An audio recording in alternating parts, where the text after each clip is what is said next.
it's that light switch effect where he's like immediately can flip the character and go like full like malicious mode, you know. Malicious and dark, and you see how he goes from the restaurant when they have dinner and he's like totally normal again. Yeah.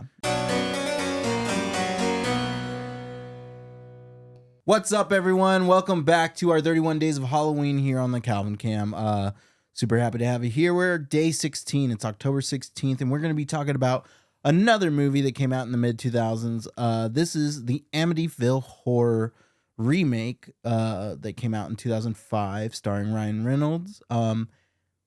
This was a movie that I really, really enjoyed a lot when it came out, and I was a huge fan of Ryan Reynolds from Van Wilder days in the 2000s. So like this was cool to see him, and I wanted to talk about this movie, and it was nice to have a chance to rewatch it. And I just want to give you my feedback on exactly how I feel about this movie. So before we get into the episode today, I just want to remind everyone, please hit that like and subscribe button down below. It helps us out a ton. Or go over to patreon.com/CalvinCam. Join one of our 3 tiers over there. Help us out over there too. I mean, anything helps, right? So back to the episode today. Let's start with Anthony like we do. What'd you think? Did you first time or seen this before? No, this was a first time for me. I had watched the original, the 1979 version. I don't really remember it, but there is some correlations to it. This remake was really good. I thought this is one of Ryan Reynolds' like early film, part of his early film career, I should say. Mm-hmm. He did the Blade and then the Van Wilder stuff. This movie is really good. I thought the pacing in this movie was pretty damn good. I thought the story leading up to it, you're getting all the information about the Amityville murders to begin with, Mm-hmm. with the family. That whole portrayal of how you see him shooting everybody in the family, and then you have the little girl, which I forgot her name. So bad with characters in movies. Her brother, I think her name's Jody. Chelsea. Oh, you're talking about the Jody. Yeah, I'm talking about. Yeah, Jody is the first girl. Yeah, Jody, and then I don't remember the guy that shot him, his brother. Mm-hmm. And you get a whole backstory of this, so you know what this movie is going into. You're like, okay, this is what this house is about, and this is the backstory what we're getting here, based on apparently this is based on true events that occurred. Yes. And you get that, and then it switches 1 year. I think it's 1 year later. It switches over to the new family, which is the Lutz family. Mm-hmm. And I just like how it was the presentation. You see that she, I forgot her name. That's so bad again. I know I'm reiterating bad names. You see this family dynamic is pretty good. I mean, looks like she's remarried to George Lutz. George Lutz is Ryan Reynolds' character. Mm-hmm. And he gets remarried. They go, you see this early thing with the family, and then you see them go to look at this house, and they go there with the realtor, and they see, you see all this, you see how the house is, and Ryan Reynolds is like, what's the catch about this? Why is this so cheap? He goes down to the basement, and you can hear like the eeriness too as this movie starts.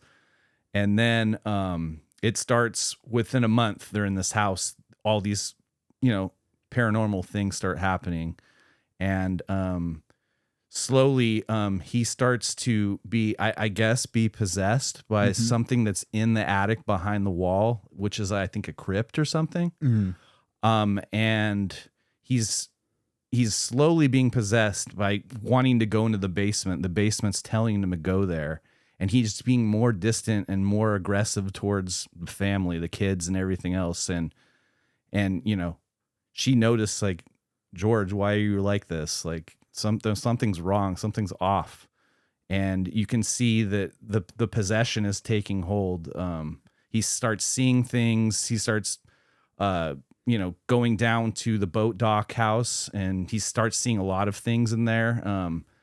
He actually, he's one of the things that he thinks he sees an entity or a ghoul or something of that nature, or a corpse, and he ends up killing the dog. Yep. So we have all this going on, and it's just really creepy. And you also have some good VFX with all the ghosts, with Jody popping up all the time. And I just thought the shot selection too is really good. The lighting and the cinematography, the whole creepy. I thought the babysitter was kind of creepy. She's like, oh, she's funny. Yeah. She kind of tells the story about what happened to the house and kind of freaks the kids out and stuff. But this whole film has just a sense of just eeriness to it. Yeah, no, this is, well, like you said, this is a film that's based off of a real life event that happened. That is one of the oldest unsolved mysteries in U.S. history. And the Amityville Horror is like a very, very classic tale. Even like Ed and Lorraine Warren went out to investigate this. And they are, they were horrified of just the presences that they felt, and it's still like to this day is just one of those like problematic mysteries that involves the paranormal investigations, and it is. I think that the portrayal, if you go online and you read like the real story and stuff like that, the portrayal of what the events go on in real life are very similar to the movies, especially the 1979 one. I think it did a really good job, and I think that this is almost like it's not a sequel, but it's just kind of like a retelling, almost. And I think that it's cool the way that this film does it, because it's that mid 2000s style where it's like, okay, we're, everybody who grew up in this time, like, there was a certain style, well, in a lot of movies, and this definitely hits the nail on the head with that, because a lot of horror movies were pretty reminiscent to the eeriness and the suspense build that this movie portrays, and I think that it does a really great job of it. I think Ryan Reynolds does a fantastic job, and I think that the Lutz family in general does a great job. It's funny, the little girl in this, Chelsea, was played by Chloe Grace Moretz, and I love her. So it was cool to like rewatch this movie and see her, because I was like, oh my god, like she's grown up so much since like I've recently watched movies like Kick-Ass and stuff again, and she's hit girl in Kick-Ass, so it's just crazy to see her so young in this. So I was like, wow, like so many of these actors have grown up so much. Kathy, I think it's Kathy Lutz is the mom's name. Kathy, that's it. Yeah, she's Melissa George. She has a pretty long line, like television history career under her belt, and I recognized her from Grey's Anatomy because I just watched like all of Grey's Anatomy last year, and it was just cool to see. And of course, like, I love Ryan Reynolds through. Yeah, I mean, that was the only one that I knew of in this movie.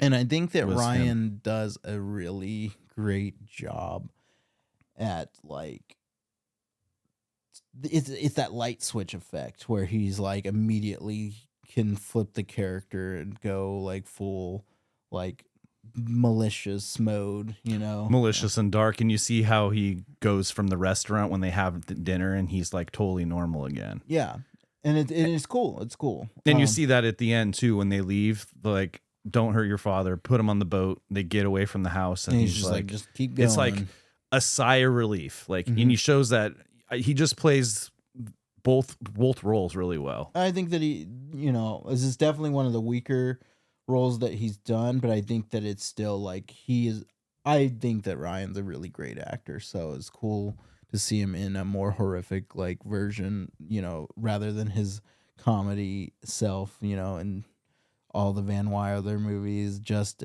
Friends, Deadpool, etc. Ryan's always been a very like rom-com funny guy, and so to see him in a horror movie was cool. I also really like the some of just like you said, the practical effects in this movie were really good. I like the effects with the babysitter when she gets locked in a closet and Jody shows up behind her and has her stick her finger through her head. Like I thought that was like a cool effect. It's creepy, it's eerie. And I think that it's barely pushing that R rating because like nowadays you watch movies and I feel like this movie, if it were to come out today, it would be PG-13. Like maybe R just due to language, but like there's not very many bad words in this movie. So No, there isn't. I mean, if I think where it probably would get if it stayed R is just the whole presence of like the demonic like stuff and that's portrayed in this movie and stuff like, and then you have the weird eerie noises and stuff like the catch him, kill him, catch him, kill him, yeah, that type of message. That those messages and stuff. But like, still, I feel like today censorship is a lot more lenient when it comes to the ratings. Like you have for example, you have like a lot of Blumhouse movies like Night Swim or whatchamacallit, Oculus that we covered, Megan. Just like these are PG-13 movies and like they're pretty horrific. Like they have really brutal scenes in them. But I mean, this does have a little bit more of that like gory essence of the demonic, which is like, I mean, it makes the movie. So yeah. Another thing that I really liked about this movie also was Philip Baker Hall. He was cool to see show up as the priest. I've recognized him from he was a captain in Rush Hour, and he was in just like he's been in several things. But it was cool to see him as the priest, and then he comes in and he's just like, yeah, no, bye. Yeah, when he goes up into the vent, he hears the noises and then all the flies come out. Yeah, that was a pretty creepy scene. He's like, I'm gone. See you later. But it was cool to see him, and I love this movie. I thought it was a good rewatch. I think I'd give this movie a 3.5 out of 5. Like it's a solid, good movie. It's not like overdoing. It's not extending to be something that is new and inventive. I think this is somewhere sitting in a very comfortable spot in the horror genre. So that's why I think I would give it a 3.5 out of 5 because I think that it's good. It's definitely rewatchable, but it's not like anything like outstanding like some movies that we'll probably talk about in a couple of days. But yeah, no, this is a good movie. What would you give it? Why do we always do this? Why do we always do this, audience? I'm gonna go with him. I'm on a par with him this time as a 3.5. This movie, it's really well done in recreating the story like in a newer image, opposed to the 1979 version, which I need to go rewatch because I have not seen it in a long time. I thought the acting, from the childhood actors, the kids, Ryan Reynolds' performance, I just thought it was just a solid. It had solid pacing. For what it was, I thought the cinematography using all the VFX, like this is the time, like the early 2000s, where they're using VFX. So yeah, it's a solid 3. All right. Well, you know what time it is. It's fun fact time. It's fun fact time. So let's do some Amityville Horror remake, reboot, whatever you want to call this. Fun facts. Starting off with fun fact number 1. Ryan Reynolds chose not to become close with his on-screen children. He was not or rude to them, or he was not mean or rude to them, just very distant. So distant, in fact, that the children often confided to those on the set that Ryan doesn't like us. Reynolds said that he did not want to fall in love with these kids. He did this so that when George Lutz started changing, he would have no trouble easing into the verbal and physical abuse. That makes sense. So he kind of wants to stay in character. Yeah. He doesn't want to like these kids enough to like not be in character. I get it. Helps him act. So Just before shooting began, the body of a fisherman who had been murdered washed up on the bank of the river right near the main house. So it's kind of has that eerie essence to just the area. Chloe Grace Moretz did most of her own stunts despite being only 8 years old. So that's cool. She probably, I mean, I doubt that she walked on the very top of the house. I bet that was a set piece. Yeah. but yeah, that's cool nonetheless. And this was her debut cinematic appearance as well. Oh, nice. Ryan Reynolds wore special contact lenses in many scenes to make his eyes seem black with just a white ring around them, which you see every time he is possessed, basically, by the house. Let's see. MGM claimed the remake was based on new information uncovered during research of the original events, but George Lutz later claimed nobody ever spoke to him or his family about the project. When he initially heard it was underway, his attorney contacted the studio to find out what they had in the planning stages and to express Lutz's belief they didn't have the right to proceed without his input. 3 letters were sent and none was acknowledged. In June 2004, the studio filed a motion for declaratory relief in federal court, insisting they had the right to do a remake, and Lutz countersued, citing violations of the original contract that had continued through the years following the release of the first movie. The case remained unresolved when Lutz died on May 8th, 2006. That's an interesting piece of history for that. Yeah. Just as the original movie, the name of the Lutz children had to be changed to protect their identities. Okay. Megan Fox auditioned for the role of Lisa the babysitter. That's so funny. I would have went with her. I mean, it was early 2000s. Mm-hmm. Let's see. The first theatrical released Amityville movie since Amityville 3D in 1983. This also the second Amityville movie to be shot in the 2.351 ratio. Cool. This was a directorial debut for Andrew Douglas, who had only directed music videos and documentaries before this movie. Very cool. I thought you did a good job. Yeah. Let's see. And let's hit you with one more. Ryan Reynolds later starred with Josh Brolin in Deadpool 2. Josh's father, James Brolin, appeared in the original Amityville Horror. That's cool. Yeah. All right. So that's going to be it for the fun facts for today's episode. Thank you so much for tuning in and, watching our 31 Days of Halloween this year. We're halfway through the month. So let's keep going, and we'll catch you tomorrow.